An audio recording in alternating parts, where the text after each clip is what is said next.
good. Now, ambie mwenzako, it is time. Wakati umefi.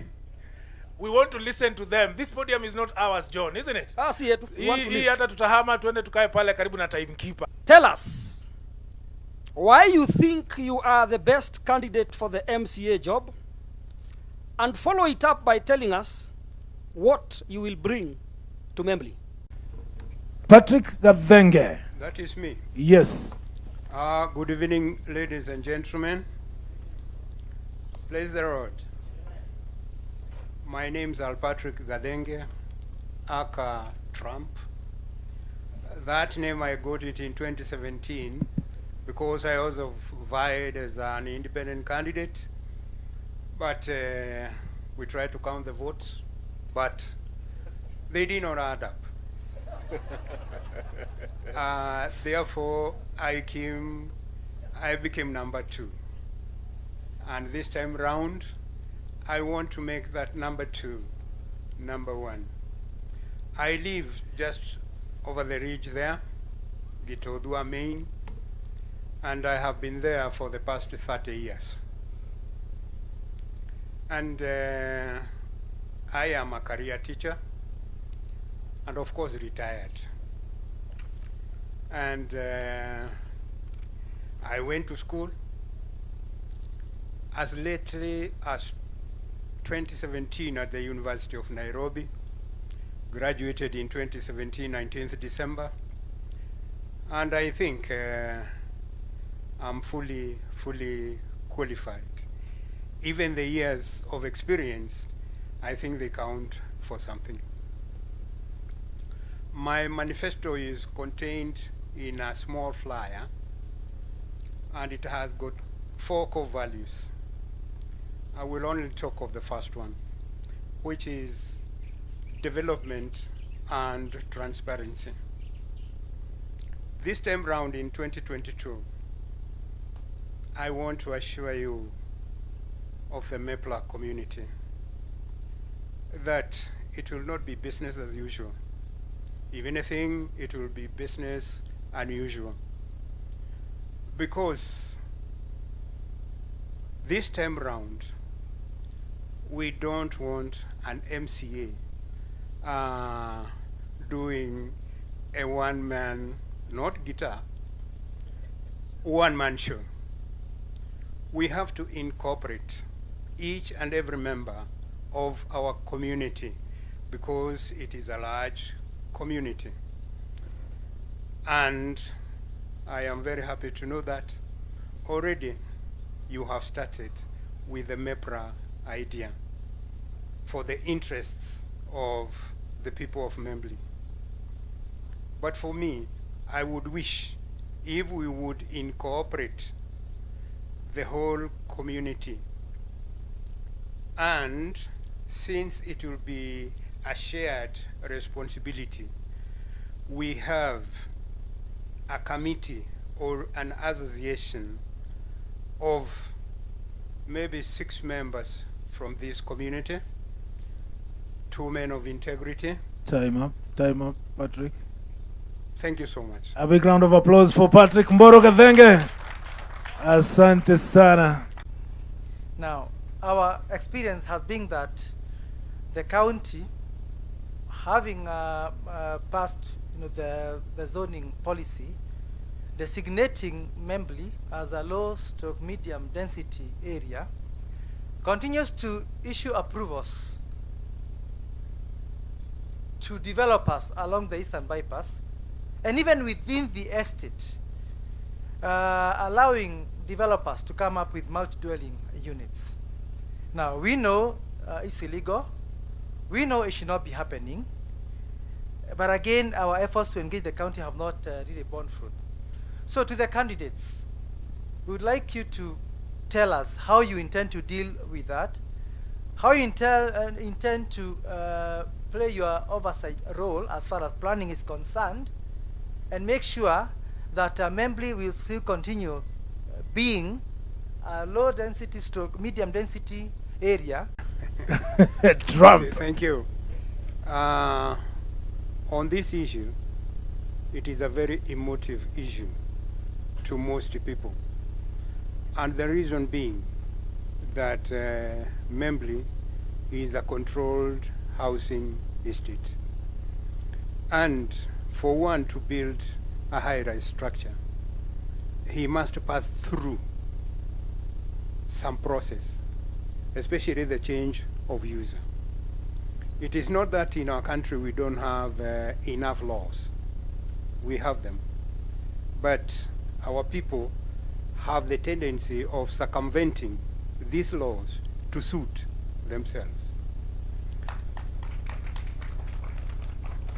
And even when, mark you, it is not if, when I'm elected to the position of MCA,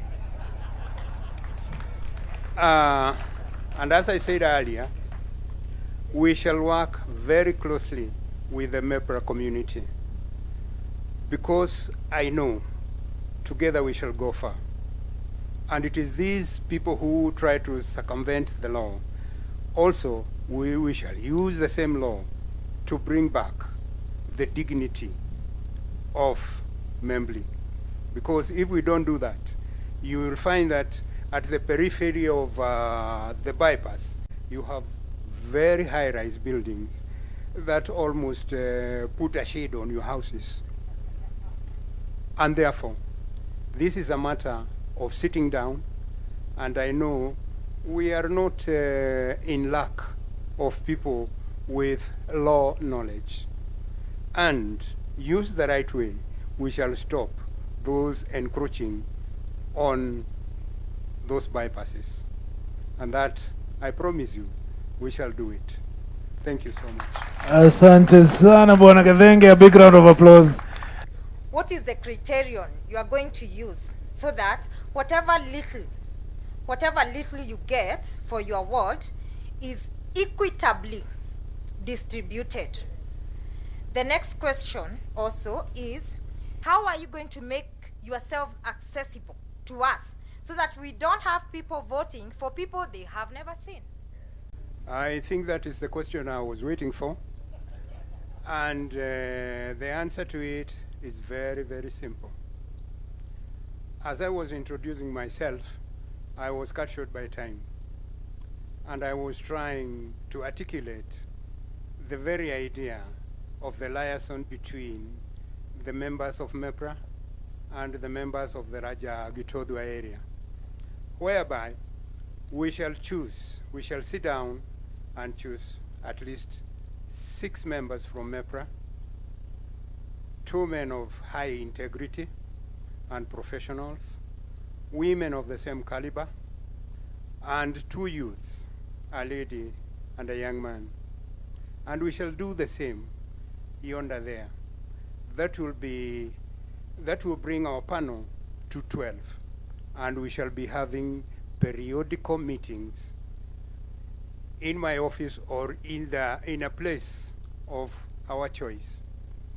Also, in that panel of 12, we shall include PLWD, meaning people living with disabilities, so that they also feel that they are incorporated in the development agenda of the larger Gitothua area. And when we do that, we shall go far. Because as an MCA, you should not be a one-man show. You have to incorporate and include the other stakeholders. And when we do that, the development agenda will be common. If and when we want to visit Lujuasco because of certain issues, we shall be appointing a delegate of maybe 3 or 4. And when we go there, accompanied by me as the MCA, well, we shall have a lot of weight. Okay, your time is up, Patrick. Asante sana. Kimombo kiko hapo? Kimombo? Security is a challenge in this estate. We've been working together as a community to ensure we have security. At the road, I'm sure all of you have used our road here. You can see it's not been completed. For over 5 years, we've been working on this road. If you walk around there, you realize the bumps are sand or soil. Can you imagine soil bumps on tarmac?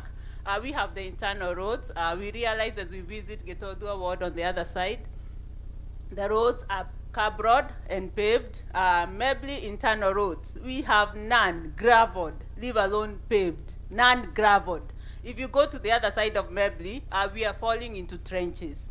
So I don't know whether it's a drainage or sewer line that is being worked on, but things are left open. So cars are being collected from the trenches. What are you going to prioritize for MEMBLEY? We have lots of those, and security issues. We also needed to mention the lights.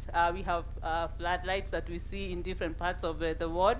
I don't think we see any floodlights in MEMBLEY, other than a few security lights that keep going off. Kindly help us understand how are you going to handle this, and what are you going to prioritize for MEMBLEY residents? I think now this is the area I excel in, especially when we mention priorities, because when we come to priorities, many people mix up the priorities.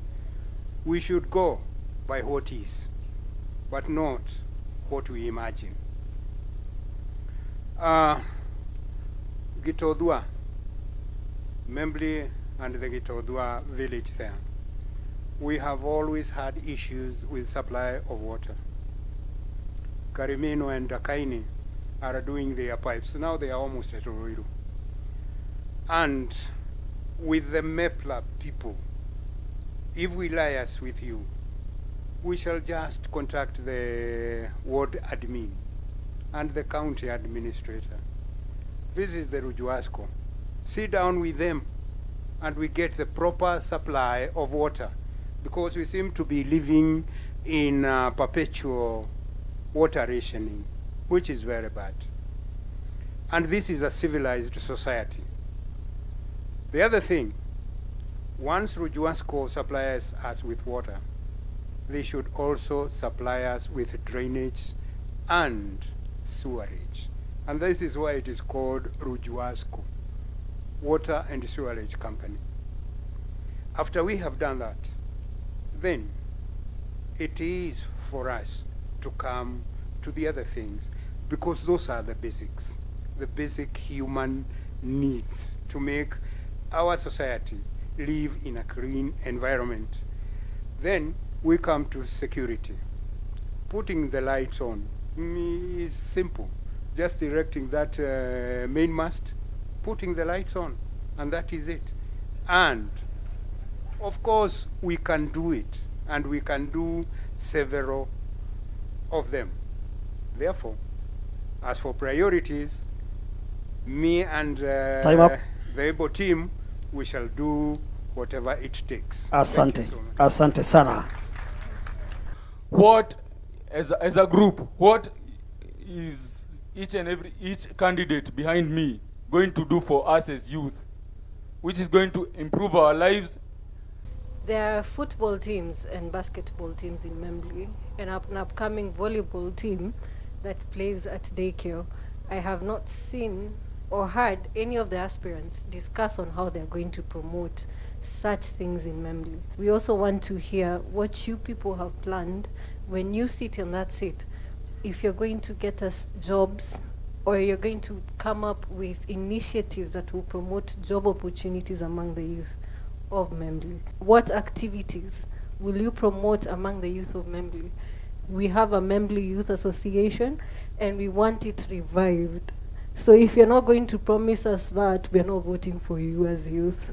As for the youth, the pressing matter is unemployment, because unemployment is very rampant in Gitothua. So many youths, well educated, through high school, through university, through colleges, and they are still loitering around with envelopes full of their CV.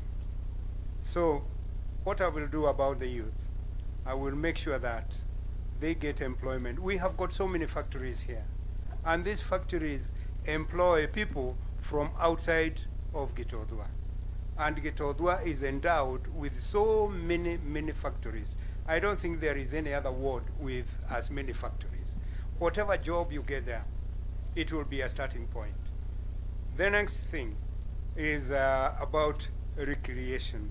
Recreation will come later when you have money in your pocket. Thank you so much. Inaitwa parting shot. Thank you, Mr. Trump. How do you intend to deal with the alcohol and drug abuse menace? That's a very specific question, and I think it touches on a lot of people, and especially our youth. On the issue of alcohol and drug abuse, we shall put measures in place to make sure that we lobby so much so that there are less outlets in our areas selling the same.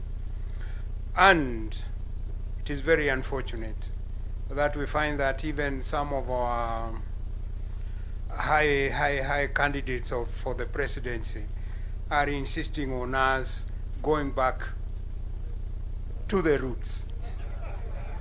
It is very unfortunate. And as a civilized society, we should all say no. And when it comes to licensing those outlets, especially those who are selling second class or third class alcohol, they are not licensed. These police posts need support of this office or this station down here. It needs your support. What will you do? Because I meet with the security, but when you look at the extent of MEMBLEY is very wide. Talking about the number of the police who are there, comparing with how many we are or the distance, security is concerned. Going to the direction of clay works, there's a place where we have railway. That place, not once or twice we have heard of insecurity. So I feel like you need to tell us how you'll support the station so that at least we are secure, because we are here to stay. Thank you. Mambo ya usalama ni mambo ya muhimu sana. Na watu wengi, they feel insecure where they live. Therefore, what we shall do as a community, we shall try as much as possible to lobby for more policemen to be brought. If there is an additional 2 or 3, that will go a long way in enhancing the security. As for the railway line there, it did not start yesterday. It started a long time ago. A lot of insecurity has happened there, and that is one of the places that we should put some of these security lights, so that even when you are far off, you can see as far as the railway, and you can close it with your mind at ease. What is this one single thing that you want to do for MEMBLEY in your first 100 days? The one thing that I will do in my first 100 days will be to sit down with the MEPRA members, and also, as I said earlier, we choose about 6 people, and also from Gitothua we get another 6, and then we sit down and we form a counterpart to MEPRA, which we shall call Gitothua Residents Development Association. And this is what will be spearheading the agendas for our Gitothua. Thank you.